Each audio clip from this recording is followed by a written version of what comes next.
Dia 7 da semana 49, Romanos 8. Agora, já não existe nenhuma condenação para as pessoas que estão unidas com Cristo Jesus, pois a lei do Espírito de Deus, que nos trouxe vida para estarmos unidos com Cristo Jesus, livrou você da lei do pecado e da morte. Deus fez o que a lei não pôde fazer porque a natureza humana era fraca. Deus condenou o pecado na natureza humana, enviando o seu próprio Filho, que veio na forma da nossa natureza pecaminosa, a fim de acabar com o pecado. Deus fez isso para que as ordens justas da lei pudessem ser completamente cumpridas por nós, que vivemos de acordo com o Espírito de Deus e não de acordo com a natureza humana. Porque as pessoas que vivem de acordo com a natureza humana têm a sua mente controlada por essa mesma natureza. Mas as que vivem de acordo com o Espírito de Deus têm a sua mente controlada pelo Espírito. As pessoas que têm a mente controlada pela natureza humana acabarão morrendo espiritualmente, mas as que têm a natureza controlada pelo Espírito de Deus terão a vida eterna e a paz. Por isso, as pessoas que têm a mente controlada pela natureza humana se tornam inimigas de Deus, pois não obedecem à lei de Deus e, de fato, não podem obedecer a ela. As pessoas que vivem de acordo com a sua natureza humana não podem agradar a Deus.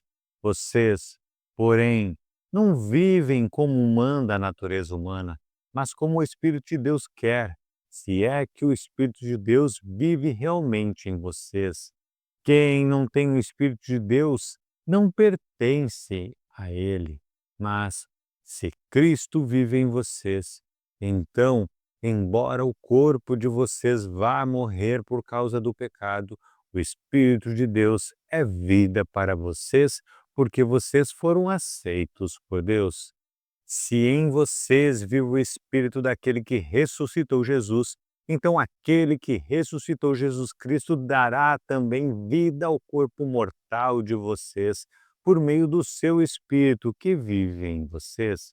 Portanto, meus irmãos, nós temos uma obrigação, que é a de não vivermos de acordo com a nossa natureza humana. Porque se vocês viverem de acordo com a natureza humana, vocês morrerão espiritualmente, mas se pelo Espírito de Deus vocês matarem as suas ações pecaminosas, vocês viverão espiritualmente. Pois aqueles que são guiados pelo Espírito de Deus são filhos de Deus, porque o Espírito que vocês receberam de Deus não torna vocês escravos e não faz com que tenham medo. Pelo contrário, o Espírito torna vocês filhos de Deus, e pelo poder do Espírito dizemos com fervor a Deus: Pai, meu Pai. O Espírito de Deus se une com o nosso espírito para afirmar que somos filhos de Deus. Nós somos seus filhos e por isso recebemos as bênçãos que Ele guarda para o seu povo. E também receberemos com Cristo aquilo que Deus tem guardado para Ele, porque porque se tornamos parte nos sofrimentos de Cristo, também tomaremos parte na sua glória. Eu penso que o que sofremos durante a nossa vida não pode ser comparado de modo nenhum com a glória que nos será revelada no futuro. O universo todo espera com muita impaciência o momento em que Deus vai revelar o que os seus filhos realmente são, pois o universo se tornou inútil, não pela sua própria vontade, mas porque Deus quis que fosse assim. Porém, existe esta esperança. Um dia o próprio universo ficará livre do poder destruidor que o mantém escravo e tomará parte na gloriosa liberdade dos filhos de Deus. Pois sabemos que até agora o universo todo geme e sofre como uma mulher que está em trabalho de parto. E não somente o universo, mas nós, que temos o Espírito Santo como o primeiro presente que recebemos de Deus, nós também gememos dentro de nós mesmos enquanto esperamos que Deus faça com que sejamos seus filhos e nos liberte completamente, pois foi por meio da esperança que fomos salvos. Mas, se já estamos vendo aquilo que esperamos, então isso não é mais uma esperança, pois quem é que fica esperando por alguma coisa que está vendo? Porém, se estamos esperando alguma coisa que ainda não podemos ver, então esperamos com paciência. Assim também o Espírito de Deus vem nos ajudar na nossa fraqueza, pois não sabemos como devemos orar, mas o Espírito de Deus, com gemidos que não podem ser explicados por palavras, pede a Deus em nosso favor. E Deus, que vê o que está dentro do coração, sabe qual é o pensamento do Espírito, porque o Espírito pede em favor do povo de Deus e pede de acordo com a vontade de Deus, pois sabemos que todas as coisas trabalham juntas para o bem daqueles que amam a Deus, aqueles a quem Ele chamou de acordo com o seu plano, porque aqueles que já tinham sido escolhidos por Deus, Ele também separou a fim de se tornarem parecidos com o seu Filho. Ele fez isso para que o Filho fosse o primeiro entre muitos irmãos. Assim Deus chamou os que havia separado. Não somente os chamou, mas também os aceitou. E não somente os aceitou, mas também repartiu a sua glória com eles. Diante de tudo isso, o que mais podemos dizer? Se Deus está no nosso lado, quem poderá nos vencer? Ninguém, porque Ele nem mesmo deixou de entregar o seu próprio Filho, mas o ofereceu por todos nós. Se Ele nos deu o seu Filho, será que não nos dará também todas as coisas? Quem acusará aqueles que Deus escolheu? Ninguém, porque o próprio Deus declara que eles não são culpados. Será que alguém poderá condená-los?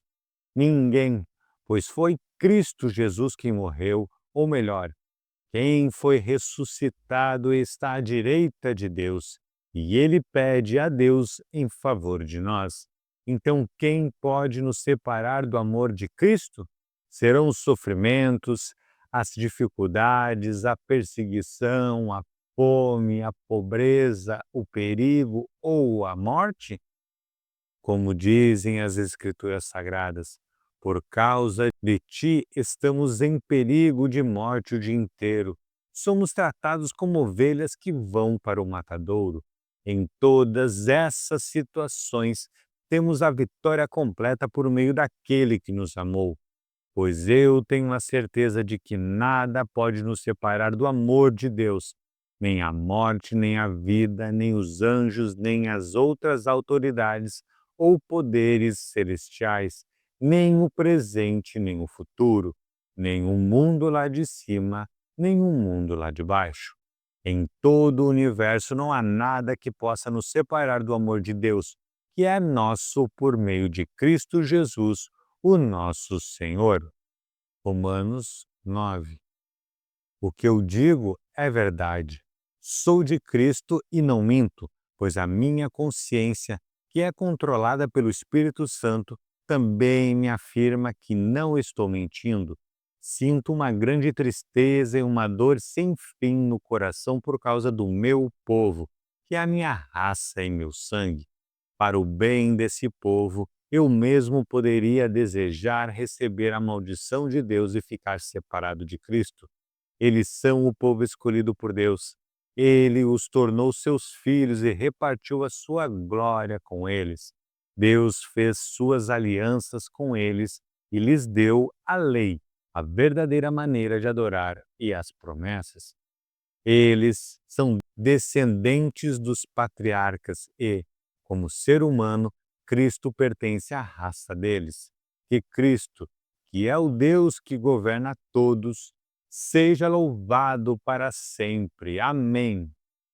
Eu não estou dizendo que a promessa de Deus tenha falhado. De fato, Nem todos os israelitas fazem parte do povo de Deus.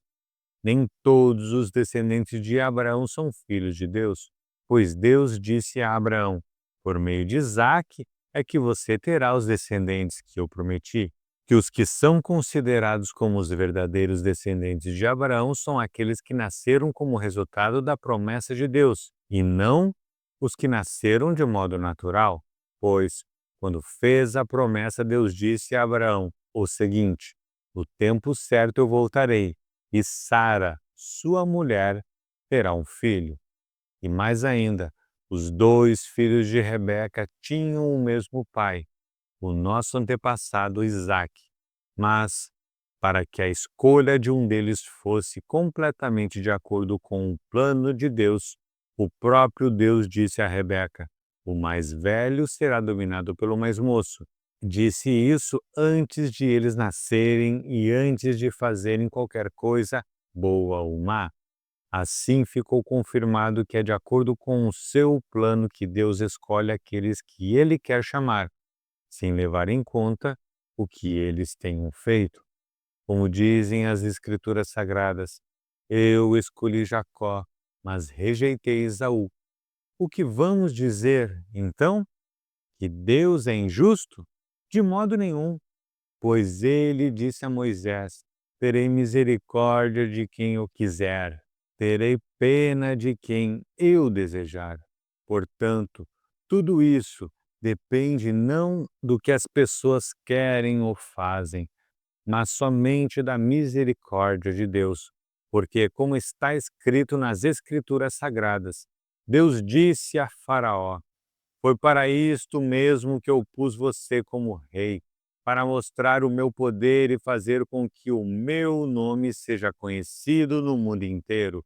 Portanto, Deus tem misericórdia de quem Ele quer e endurece o coração de quem Ele quer. Algum de vocês vai me dizer: se é assim, como é que Deus pode encontrar culpa nas pessoas? Quem pode ir contra a vontade de Deus? Mas quem é você, meu amigo, para discutir com Deus? Será que um pote de barro pode perguntar a quem o fez: por que você me fez assim? Pois o homem que faz o pote tem o direito de usar o barro como quer. Do mesmo barro, ele pode fazer dois potes: um pote para uso especial e outro pote para uso comum. E foi isso o que Deus fez. Ele quis mostrar a sua ira e tornar bem conhecido o seu poder. Assim suportou com muita paciência os que mereciam um castigo e que iam ser destruídos. Ele quis também mostrar como é grande a sua vitória, que ele derramou sobre nós, que somos aqueles de quem ele teve pena e a quem ele já havia preparado para receberem a sua glória. Pois nós somos aqueles que Deus chamou, não somente os que são judeus, mas também os não-judeus.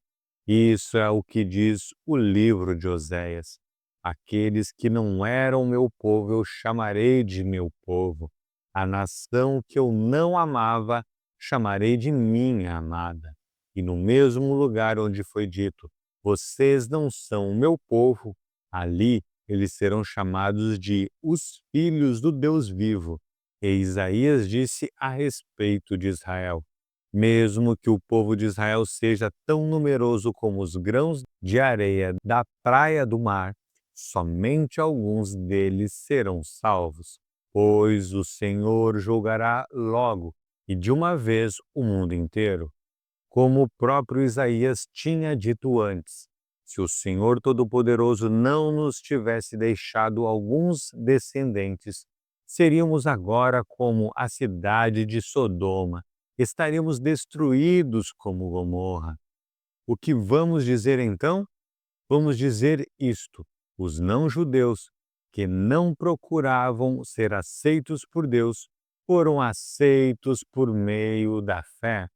Porém, o povo de Israel, que procurava uma lei para ser aceito por Deus, não encontrou o que estava procurando. E por que não? porque eles procuravam alcançar isso por meio das suas ações e não por meio da fé. Eles tropeçaram na pedra de tropeço, como dizem as Escrituras Sagradas. Vejam, estou colocando em Sião uma pedra em que eles vão tropeçar, a rocha que vai fazê-los cair, mas quem crer nela não ficará desiludido. Romanos 10.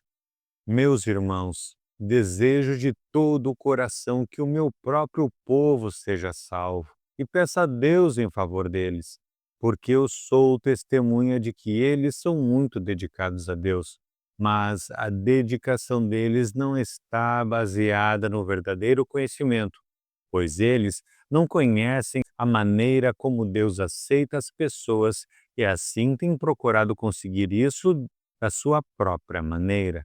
Eles rejeitaram o modo de Deus aceitar as pessoas, porque, com Cristo, a lei chegou ao fim, e assim os que creem é que são aceitos por Deus. Pois o que Moisés escreveu a respeito de as pessoas serem aceitas por Deus pela obediência à lei foi isto: viverá aquele que fizer o que a lei manda. Porém, quanto a ser aceito por Deus por meio da fé, Moisés diz o seguinte: não fique pensando assim, quem vai subir até o céu? Isto é, para trazer Cristo do céu? Nem pergunte, quem descerá ao mundo lá de baixo? Isto é, para fazer com que Cristo suba do mundo dos mortos? O que Moisés diz é isto: a mensagem de Deus está perto de você, nos seus lábios e no seu coração. Isto é, a mensagem de fé que anunciamos. Se você disser com a sua boca, Jesus é Senhor, e no seu coração crer que Deus ressuscitou Jesus, você será salvo, porque nós cremos com o coração e somos aceitos por Deus. Falamos com a boca e assim somos salvos, porque as Escrituras Sagradas dizem: quem crer nele não ficará desiludido. Isso vale para todos, pois não existe nenhuma diferença entre judeus e não-judeus.